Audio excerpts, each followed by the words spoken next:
Welcome back to This Day Live, the Sunday talk show here on Arise News Channel. I'd like to welcome today's panelists. With me are Professor David Aworawo, who is a professor of international relations and strategic studies at the University of Lagos.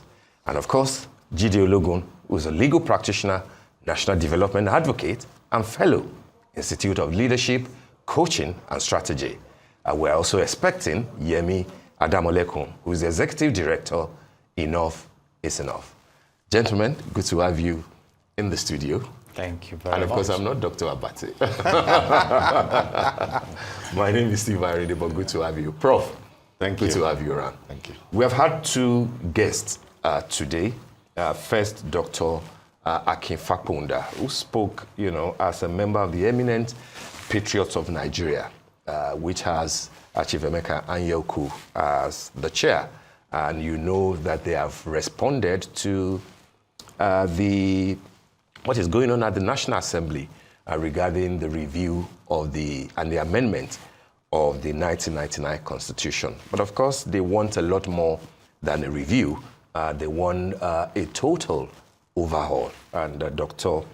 Fakponda spoke eloquently about that, including asking if it is possible for the president to play the role of a statesman and not necessarily seek a second term just to bring down the temperature, as he has said. And I think that Nigeria will gain a lot from that act of statesmanship if he will have the desire, the inclination, and the courage to toe that route. We have also Dr. Suleiman Barnabas from Abuja discussed three important issues with us on the deportation of convicted criminals, which I'm sure that you are very much familiar with and you have spoken at length about in previous editions. To the small African country of Eswatini, formerly known as Swaziland. 5 of them are there. Eswatini government says, yes, they are here. They are in solitary confinement, but then we do not know at what point we'll be able to send them back to their countries of origin. We should bear in mind that even America, who has deported them to Eswatini, was unable to take those men, dangerous men we'll call them, back to their countries because the countries do not want them.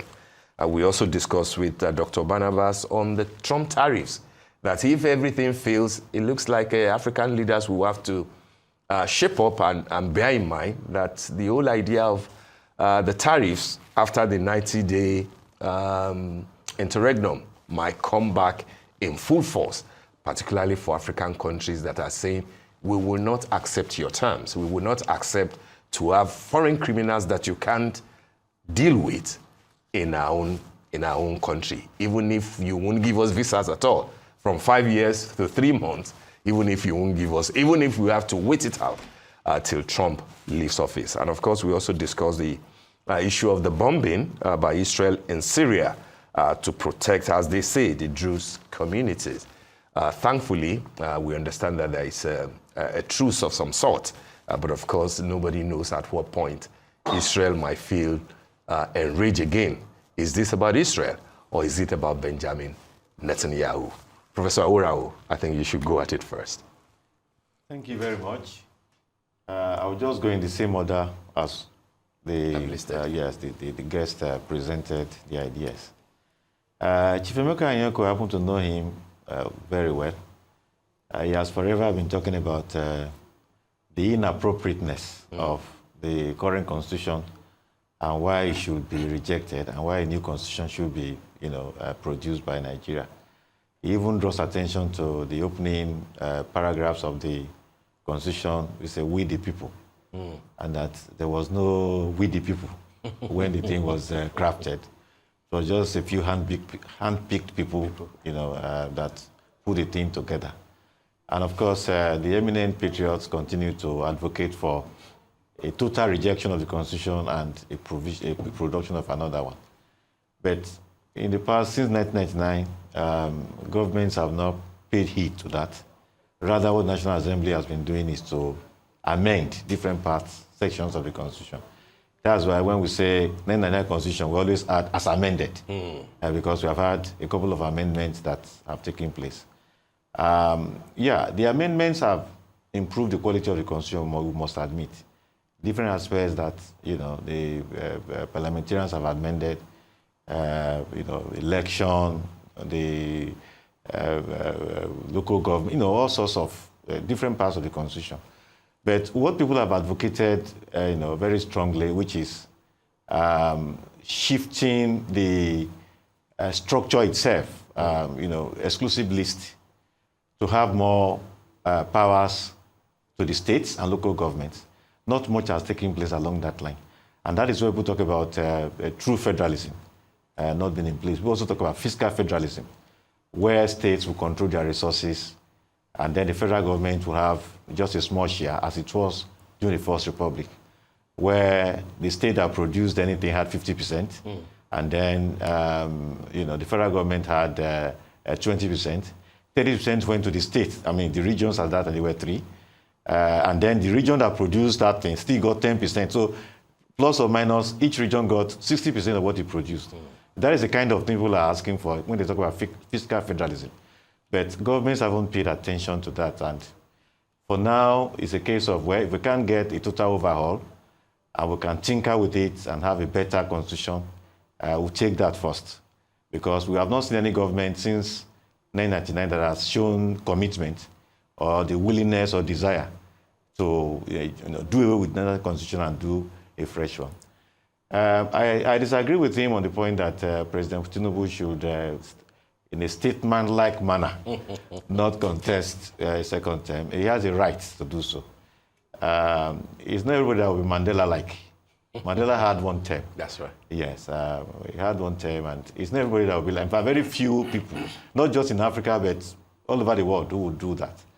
He has rights to contest, so Nigerians will determine who becomes the president come 2027.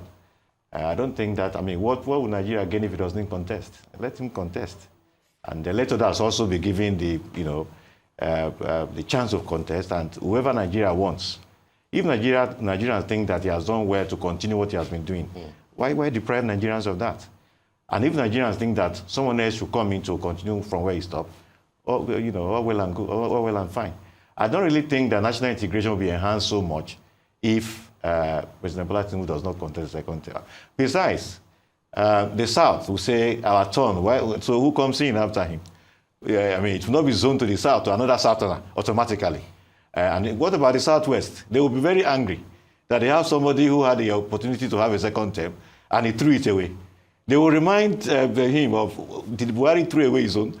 Or did Obasanjo throw away his own during his own term? And all of that. And that, in fact, Jonathan that promised not to run again, did try to run, and he lost. So I think I disagree with him on that. Let President Tinubu contest, let others contest, and let whoever Nigerians want, take Nigeria beyond that. Then the second guest we had who spoke on a range of issues. I will just go the same direction as well.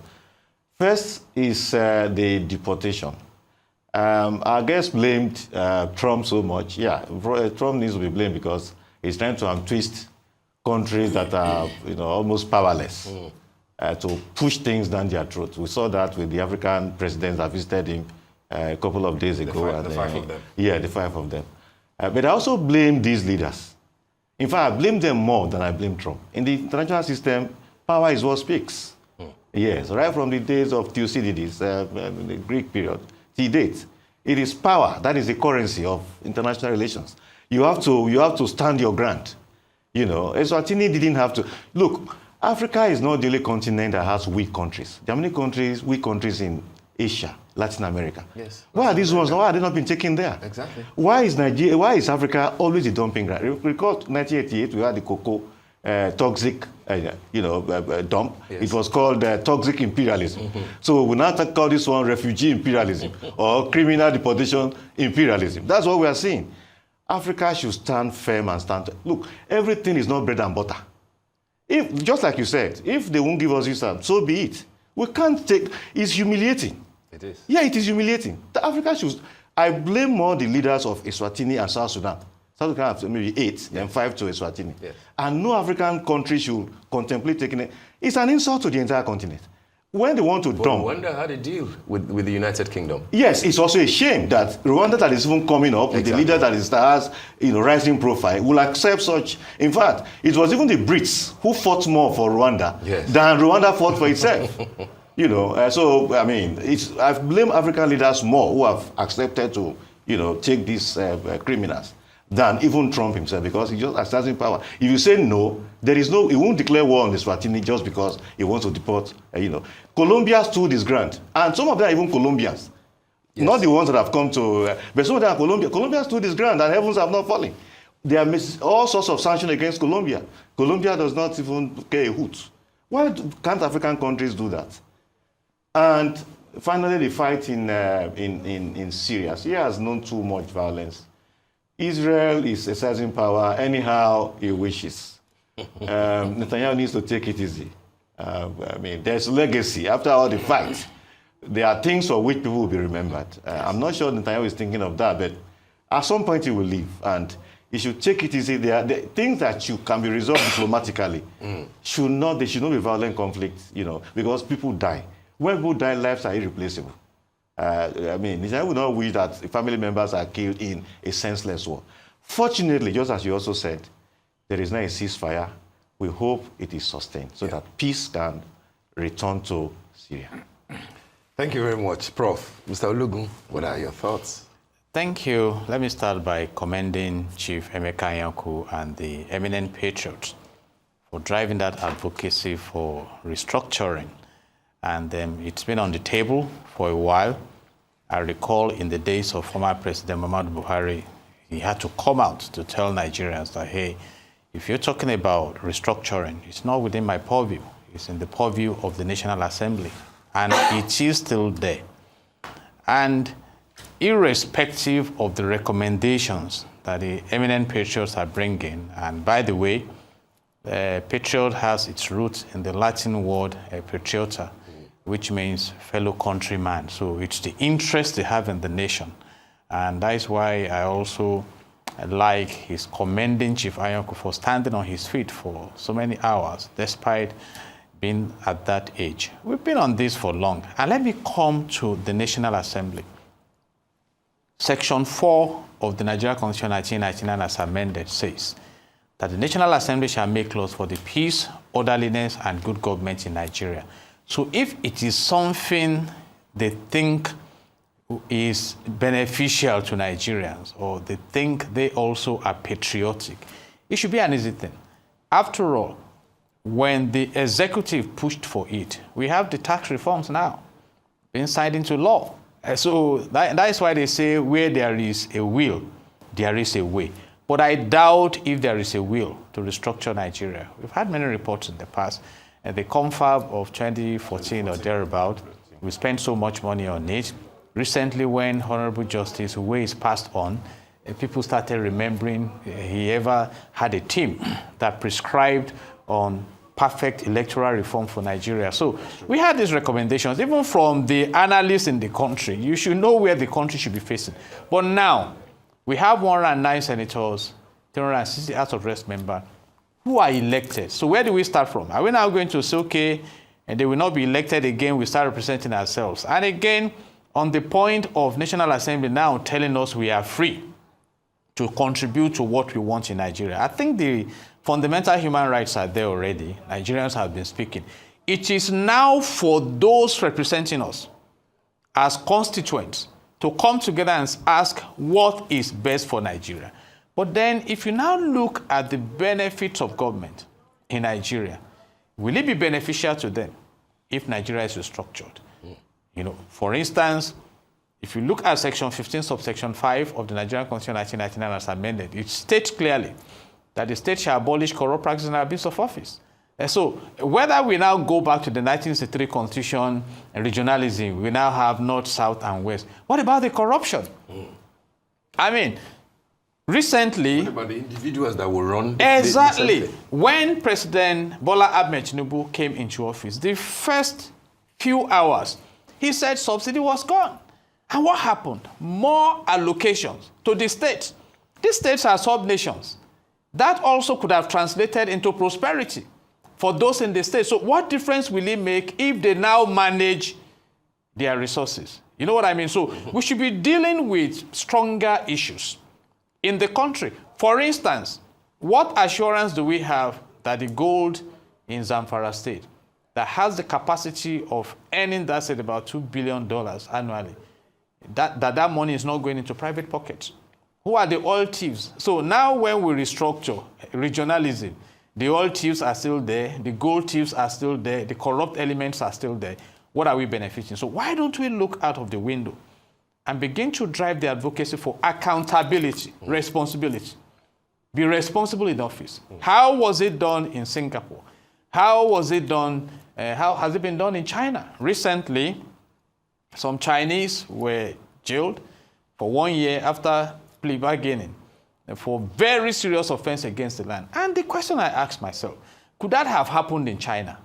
But this is Nigeria. So how effective are we in ensuring that elected personalities serve the nation and the nation does not serve them? So the conversation is on. I pitch my tent on the side of those who need a structure that we create commonwealth for common good. But it appears to be a long journey. There have been several recommendations.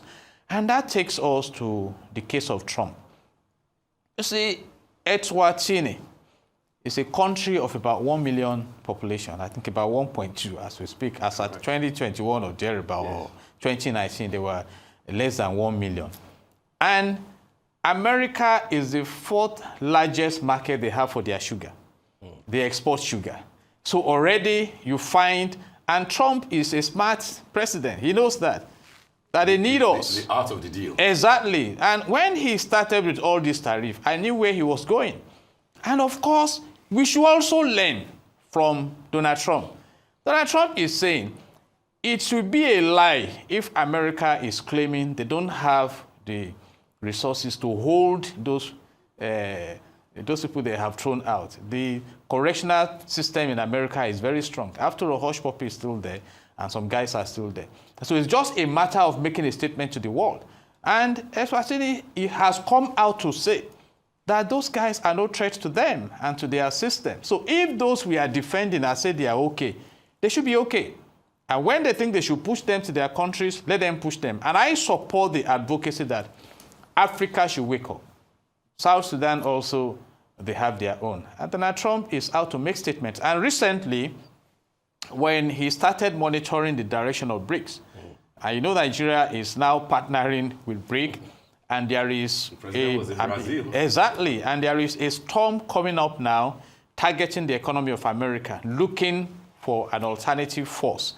And I think that is why all those issues of visa or no visa came up and things. And Donald Trump is pushing the let's make America great again. And I commented when 5 leaders were invited from Africa to the White House. One of them, I think the Gabonese president, returned to his country with the face cap of let's make America great. I mean, in public relations, I mean, that was a serious matter. MAGA face cap. I wonder if he took the face cap of let's make Gabon great to Donald Trump to wear. Let us call a spade a spade. In the White House. Is foolish. It's a disgrace to Africa. Maybe he became convinced by the enculturation. MAGA philosophy. Very foolish. These are the kind of people who should not lead a local government. Look, there are things about self-respect. Everything is not bread and butter. Eswatini can take his sugar elsewhere. Look for market somewhere else. China does that. Look, let us not defend the indefensible. It's an insult. In fact, it's an insult to me as an African. Right. To be saying that if they are fine, we are fine. I feel you. How can I be fine when there is an insult on me? Even the Liberian president that was asked, where did you learn your English? He's also very stupid. And he felt obliged to answer. Going to 81, he cannot stand his grant. And that's what we are saying. You see, now, when you look at this tariff warfare going on, I was researching on this, and I was highly impressed by Singapore. By many standards, Singapore is established. It's one of the best places to live and work in the world. But when Donald Trump came up with these tariff battles, Singapore sat down. The leaders met that come. We are doing very well now. But what is coming may shake us to our foundation.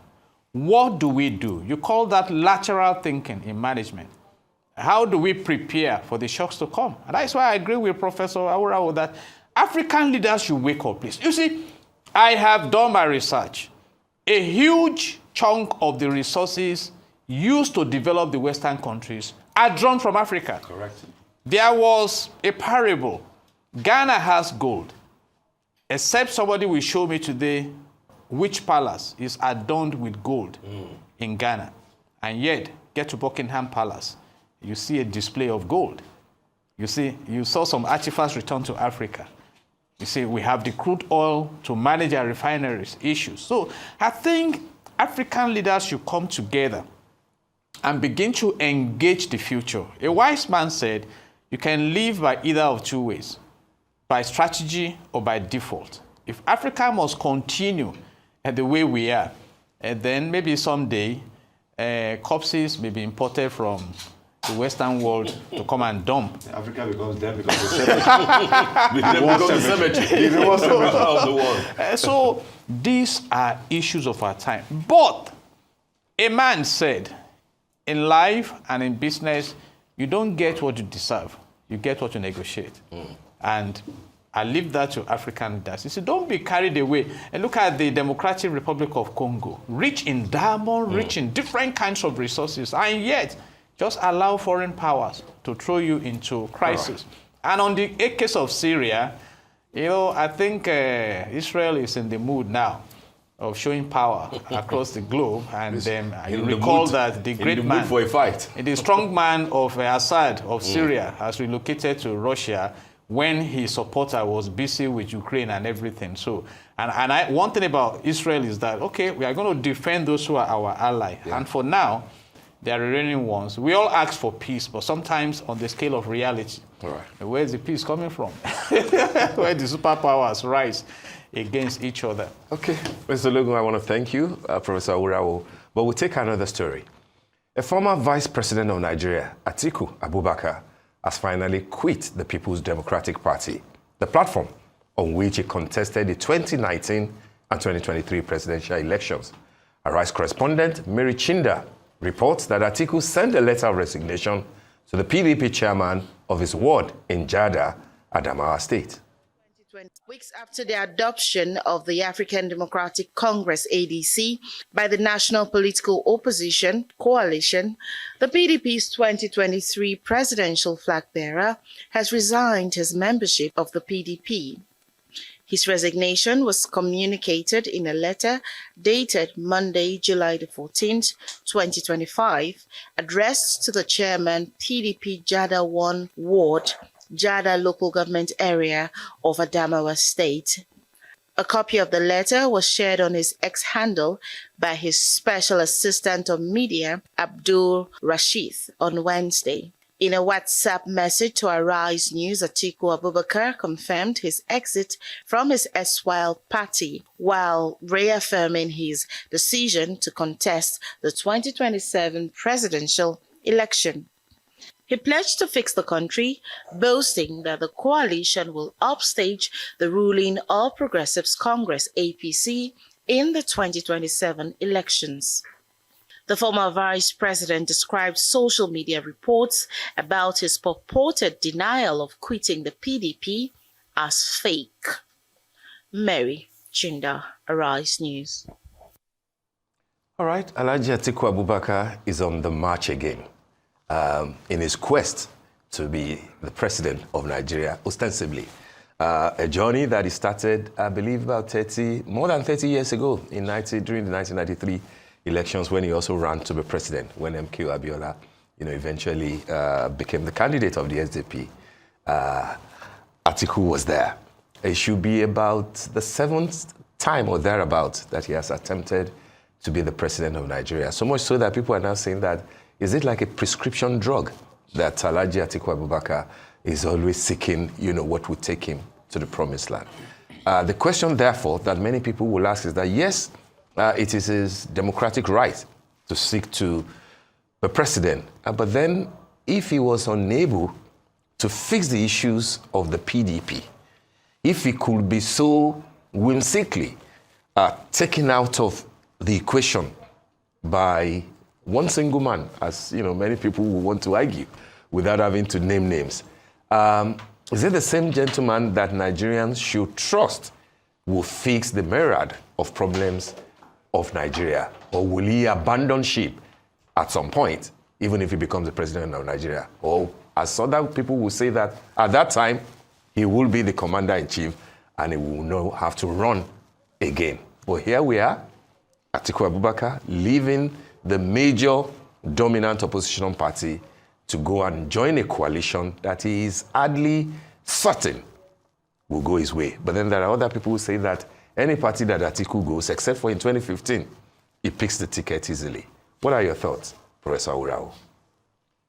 Well, Atiku has a right to, leave one party for another. But I'll begin by saying that, talking about the PDP a bit, and I will describe the PDP as Nigeria in microcosm. That is, the trajectory of the PDP from 1999 to date. People just coming in, trying to advance their interests using the party. And then when things are not going their way, they abandon it and then move somewhere else. That commitment that you normally would expect of parties that have ideologies and individuals that have ideologies, they are not there. In fact, whatever President Obasanjo's anger, was in 2014, I was disappointed the dramatic way in which he tore his PDP card and all. And said, I was really disappointed. A party that gave you the ticket to be president twice. I know, even if you leave, it shouldn't be like that. That's why I'm describing the PDP as Nigerian microcosm. Then, for Alhaji Atiku, incidentally, many people I speak with have a view that what else does he want? Just like you said, 6 times, 7 times you've contested. And there comes a time when somebody say, let me rest. Let me allow that to forge ahead.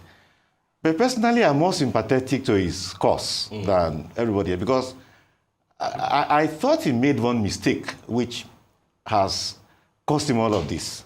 In 2000 and 2003, when it was time for the second term. If you are the vice president of someone who you thought will have just a term, who now says, I want to run for a second term, don't challenge him. Just support him.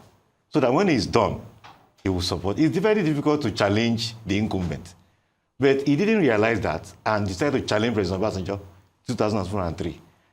And as they say, the rest is history. Second, one other reason why I'm a bit sympathetic to him is that nobody really knows who would start the journey of Nigeria transformation.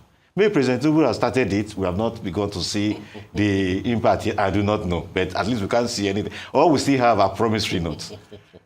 So we don't know. When Buhari came in 2015, it was as if, the paradise was just around the corner. El Dorado was here. But we can see, to use President Tinubu's own words, Olule. He fell flat. There's no assessment of Buhari that will say, he did very well. Especially when you go sectoral, education, health, the military, security, national integration, there is none in which you say will score him high. So we do not know. When you are taking political decisions, you're actually taking a risk because you are not sure. You only look at the person's antecedents and say, look, because this person is disciplined, is this and that, he will likely do this. But it doesn't guarantee that. So 2027, let all of them come, let them all run. And I know he will run, Atiku will run, Obi will run, President Tinubu will run. But don't write him off, because 2027, you'll be having two certain candidates. Two. Just Obi and President Tinubu, just like we had in the last election. If Obi is not in the coalition. Obi will not going to run on his own. It's almost certain. You can see the Obi will run, President Tinubu will run, Atiku will run. That one is almost as certain as death. It will be a repeat. It will be a repeat. But there is now a difference. The Northwest. Actually, maybe analysts are not looking at it in the right context. The Northwest actually gave President Tinubu the presidency in 2023. My calculation then was that if they choose to go ethnic by supporting Atiku, he will win the election. You think so? But if they go party line by supporting President Tinubu, he will win. That was in 2023. Okay. But they supported party, and President Tinubu won. Will they do that in 2027? We are not sure, because the structure is almost the same. Obi is southeast, south, President Tinubu, the southwest, and then part of the middle belt, and then the northwest mostly. So don't write him off. But there's the thinking that if Obi and Atiku run at the same time, different parties, President Tinubu will return because they will balkanize the... Yeah, they will, but again, that we are assuming that the Northwest will remain as it did in the last election. But people are also... The El-Rufai, you may not like him. What he did for President Tinubu in the last election was vast. If he was not there, the result might have been different. Really? And now he's not there. Even the primary. No, his commitment and loyalty, I don't know whether he has a personal reason for doing so, but it was extensive. In fact, he was so confident that he was saying, don't worry, this currency they are changing. Once we come in, he will revert it. He was so confident. And the few states Atiku were in the Northwest, Kaduna and Katsina, Tinubu came very close, just a few tens of thousands difference. Will they go the same direction this time? We do not know. So don't write Atiku off. Whether he runs alone or he runs with Obi, as the case may be. But all of them have their chance. Nigerians will decide who leads them in 2027. But let us have a free and fair election. So, Ologun, do you share this sentiment? Yes. Do you think that by 2027 an 81-year-old man may not really be that influential? To a large extent, I share the expressions of Professor Aworawo. But let me say this. I'll take us to industrial psychology. You talk about the Abraham Maslow's hierarchy of needs, from your physiological needs to self-actualization. When President Bola Ahmed Asiwaju was gunning for presidency, he was kind enough to tell the world that this is my life ambition. And all forces rose against him, and I mean that, all forces. In fact, the day he went to Aso Villa to tell Buhari that I'm stepping into your shoes, I mean, I admire that man. This man is not joking at all, But that was his life ambition. So I guess that after becoming the vice president, the next thing for Alhaji Atiku is to become the president. And let me say this, in the psychology of politics, the moment you lose your political faith, you are a failure. And that is why in the past you've heard some candidates jumping up, I'm the next president of Nigeria as ordained by God, I'll be sworn in and blah, blah, blah. But let me now come to the party level. Gone are the days when party supremacy was given its right place of respect. Otherwise, you can see what Nyesom Wike has done to PDP, directly or indirectly, which Atiku himself is battling with. But then, I will not be swift to come to a conclusion because there are denials. We read at the time that even Obi has been served a 48-hour notice by Labour Party. You never can tell. I also read somewhere that even a top-line leader in Labour visited Wike. So when it comes to politicians, I don't really follow them on the scale of, national interest, but for their personal ambitions. Atiku may be drawing inspiration from Abraham Lincoln, who really luled several times, but eventually got there. And if you understand the politics of Nigeria, it's out there for those of us who went deep, that even the election that produced President Bola Ahmed Tinubu was not meant to produce him. Because even though the former president, Buhari, was in APC, he had bias for Atiku on the scale of the northern relationship, until Jagaban came with his battles and things like that. So in politics, you never can tell where it is flowing. And you recall even at a time, Buhari will tell, vote for a candidate of your interest and things like that. So I cannot predict the politics of Nigeria, but from what I'm saying now, APC may not end up like PDP. There are two things to learn from. You learn from your victory, you learn from your failure. So PDP failed to learn from victory. In fact, some members of PDP are still regretting that the former president, Goodluck Ebele Jonathan, just threw in the towel like that. The moment that happened. So if now APC now looks, and if you are studying the undercurrent, now around February 2025, we started hearing some, feelers that Delta governor was going to migrate to APC. It was denied. We are hearing now that Osun is on the queue and some. So the battles are on. But my major concern is that in the midst of all these political battles, what is there for the citizens that the Constitution claims are custodian of the sovereignty? Is it just the custodian of sovereignty when it comes to coming to vote and elect leaders, or to enjoy the blessings of the land? So, but politically speaking, it should be a hot battle towards 2027. And then I can let us know that politicians are not resting. And for instance, the ADC, the battles there are the battles of who calls the shots, who will step down for who. But for politicians, they can jump any moment. If Nasir El-Rufai left APC, then anything can happen. Anything can happen. Yes. Last 1 minute, a repeat of 2023 in 2027. Too close to call? Well, if we have that, it will be very, very, very close. Very, very. You can't really tell who can win. It will be very, very close.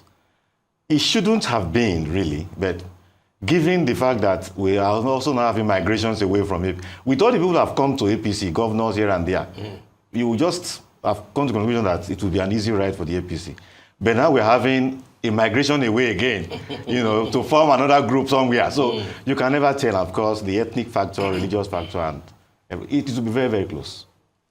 Professor Aworawo, I want to thank you for joining us on This Day Live today, and of course, Mr. Jide Ologun. Thank you indeed so very much. You've been watching This Day Live, the Sunday talk show here on Arise News. I'm Steve Ayorinde. From our entire team and I here in Lagos, it's bye for now. And thanks very much for watching.